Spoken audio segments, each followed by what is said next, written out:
Jeg hedder Bibi, og jeg er gift med Markus, min mand. Og jeg har en datter, der hedder Rebecca, og en søn, der hedder Christoffer. Og vi er en meget lykkelig familie. Altså, jeg kommer fra en god kristen familie, og det gør Bibi også. Og vi har jo altid passet vores kirke søndag formiddag og gået lørdagsskole. Det er i Gud, at vi er bundet sammen som familie. Det er vores tro. Det forhold, jeg har til Gud gennem Christoffer, det er et lys i mit liv. Jesus, min brudgom, min bedste ven, du viser mig altid, hvor jeg skal hen. Jeg ligger ved dit bryst så tæt, så tæt. Jeg drikker af din mælk, det gør mig så mæt. Jeg vil rigtig gerne være præst og dele salmebøger ud og kunne lave mine egne salmer. Det synes jeg er et godt mål for knægten. Altså, det er jo gode, sunde interesser. Rebecca vi har også et rigtig godt forhold til hinanden. I don't wanna know your name. I don't wanna love escape. Come to you because you turn me on, baby. Det er nogle sataniske toner, du bringer ind i vores hjem, Rebecca. Mor, det er bare noget musik, jeg har Nej, det er skrevet. ikke bare musik, det er gudsbespottelse. Jeg vil simpelthen ikke høre mere af det der. Mor, du kan ikke bare tage min CD. De har så dårlige vibrationer, det er djævelens værk. Mor, jeg har brugt helt vildt lang tid. Så stop. Ej, hvor er den sød, den klap, du har for øjet.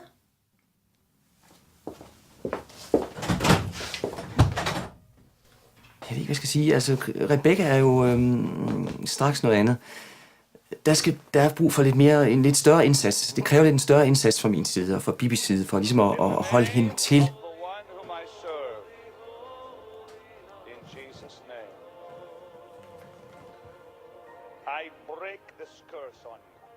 For et års tid siden, der åbenbarede Herren sig for os. Ligesom om himlen åbnede sig, og hvor Herre viste sig for os. Og vi stod og kiggede på, og det er jo ligesom om han formidlede en kontakt til os. Helt ubeskriveligt. Vi har alle sammen følt siden den dag, at der kom vi et stort skridt nærmere vor Herre. Vi måtte bare overgive os. Vi måtte overgive os til Herren. Der var ingen vej udenom. Der var én vej. Herre, befrugt mig, befrugt mig, befrugt mig. Giv mig lys. Giv mig glæde. Giv mig mere kærlighed. Endnu mere kærlighed. Jesus. Jesus, giv mig mere kærlighed. Jesus, kom til mig. Kom til mig, Jesus.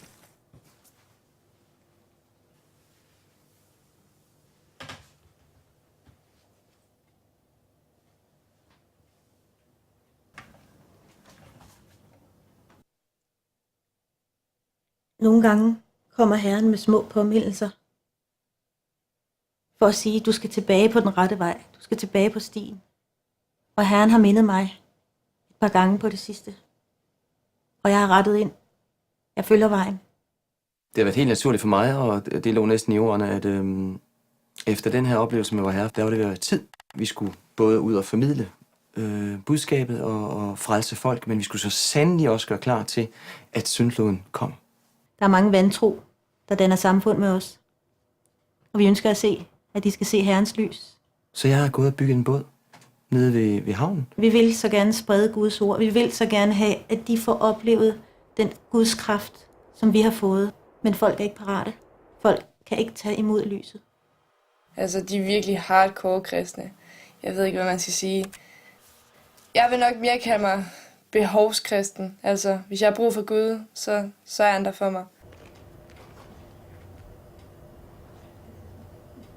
Rebecca har set en dreng. Patrick, han... De er ikke glade for mig, det er de ikke. Og det kan jeg jo godt mærke, når jeg kommer ind hjem. Jeg får nogle onde blikke. Jeg håber som mor, at det er et venskab i Gud. Man kan tage lidt mere fat, end man kan ved de andre piger, men hun kan holde sig lidt mere. Jeg skal nogle gange have fat i Rebecca og snakke lidt med hende og fortælle hende lidt om, hvad hun skal fokusere på, og at hun ikke skal glemme, at hun er en pige. Patrick er en rigtig sød, og nok også den rigtige for mig, så sex for ægteskabet, der sker vel ikke så meget ved det. Hun er sgu en flabet tøs. Altså, de andre har været sammen med, de kan slet ikke måle sig med hende. Hvad sker der? Rebecca er en meget livlig pige. Det er hun. Og hun er jo i den alder, hvor der sker en hel masse. Herre, tal til mig. Herre, tal igennem mig. tal igennem mig.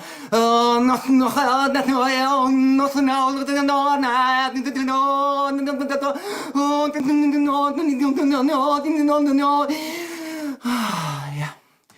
Ja, så prøv du, Christoffer.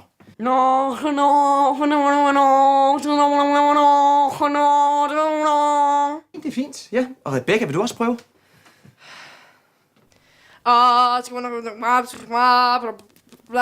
Stop. Hvorfor siger du sådan noget? Prøv at tage nu sammen og gør det rigtigt, Rebecca. Kom, en gang til. Nej, jeg gider ikke prøve igen, far. Jo, kom så. Nej, jeg er fucking ligeglad med de unge tunge. Bare din mund. Herren lytter til os lige nu. Jamen, jeg er ligeglad. Jamen prøv, vil du ikke frelses? Nej, jeg vil ikke frelses. Jeg er fucking ligeglad, far. Jamen er du ligeglad med, hvad det er, Herren vil med os? Ja. Oh!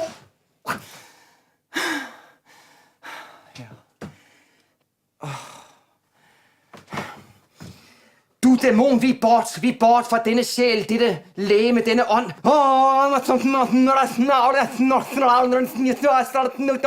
Forsvind!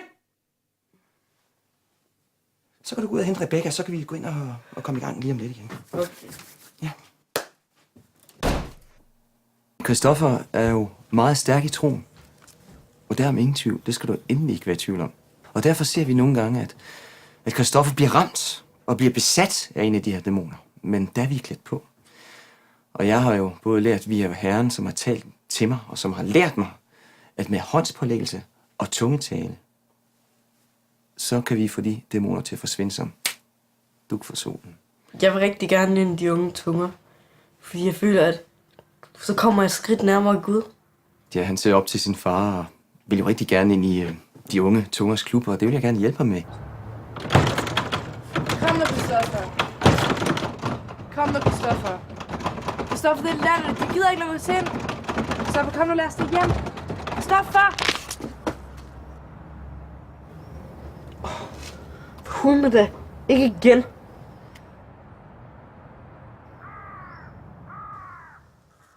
Vi underviser dem herhjemme. Det gør vi. Vi mener, det er det bedste. Og så har jeg så valgt, at vi dykker ned i et enkelt kapitel og gennemgår det til bunds.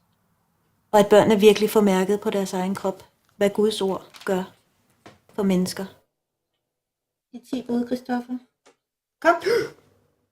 Christoffer er en rigtig god knægt, en rigtig sund knægt, som lytter, og som tager tingene til sig, og som øver sig.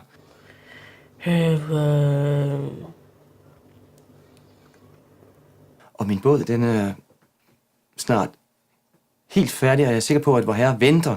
Syndefloden kommer jo snart. Og så skal vi jo også være klar til Gud vil fjerne alle de sorte mennesker, der kun lever af skyggen. Gud taler jo til mig. Han taler til mig i mine tanker og i mine drømme, og siger, at det er nært forestående. Han har arbejdet på det i rigtig lang tid, og jeg glæder mig rigtig meget til at se, så jeg kan komme ud og sejle. Ja, så er den blevet færdigmalet. Hvad siger I? Smukke farver, du har valgt. Ja, synes jeg også.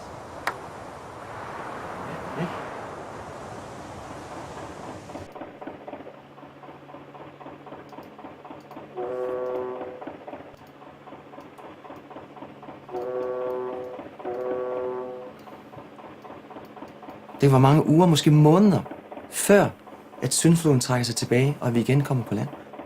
Vi pakker nogle gode bøger, nogle bibler og hellige skrifter. Og så er det bøn. Så må vi samles i bøn og tale med vor Herre derude. Jamen, der bliver jo skrevet meget, og sagt meget igennem tiden. Men der er jo kun én hellig bog. Der er kun én bog, der indeholder sandheden. Og det er Bibelen. Det er Bibelen, som er skrevet af Gud. Og ingen andre. Hvis folk tager Bibelen op og læser i den, og læser grundigt i den, så ser de det samme tegn. Hvis folk beder til Gud, hvis folk spørger Gud, hvornår kommer den her syndflod? Den syndflod, du har lovet os, hvornår kommer den? Så får de svar.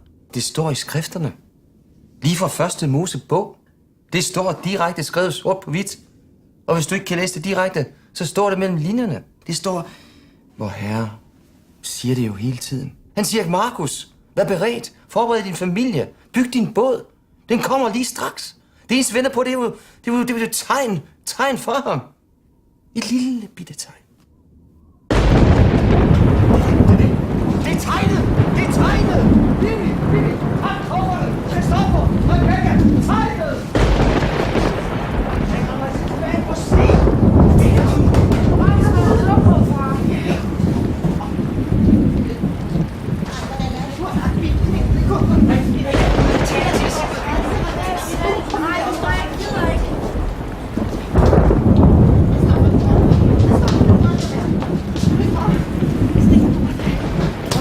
Kom, Rebecca! Vi går nu!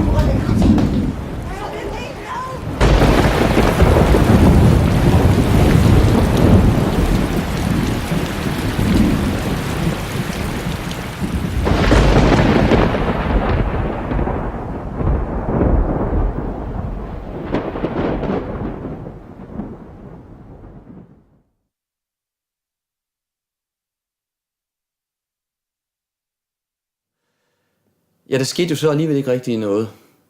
Og det kom lidt bag på os. Det kom i hvert fald bag på mig. Og vi måtte sejle i land igen. Og Rebecca var blevet så utilfreds. Det var ligesom, der farede en ond dæmon igennem hende. Og da vi kom på land, så sagde hun, nu vil hun... Ja, nu vil hun forlade os. Ja. Til København. Og læse. Christoffer er stadig med os og beder sammen med os. Og han har sine øjne stadigvæk. Han formidler med sine øjne og sit ansigt og sine hænder. Og han tror, og han beder mere, end han nogensinde har gjort før.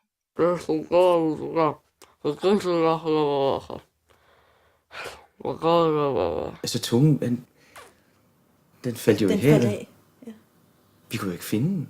Han har altid haft en drøm om at blive optaget af de unge tungers klub, men jeg tror stadigvæk, han har en chance. Hvis det ikke kan blive mere tydeligt, at Herren taler til os direkte igennem os. Britney Spears, der går i byen uden trusser. Altså bundløs. Hvad er det for noget? Det er da et tegn for vor herre om, at nu er det slut. Det skal der skyldes ud i. Det siger vor herre. Syndfloden kommer snart, og det forbereder vi os på. Det gør vi. Og Rebecca er stadigvæk med. En del af det. Hvis Herren vil det. Ja, hvis Herren vil det. Det har han fortalt os. I har fået advarsler nok.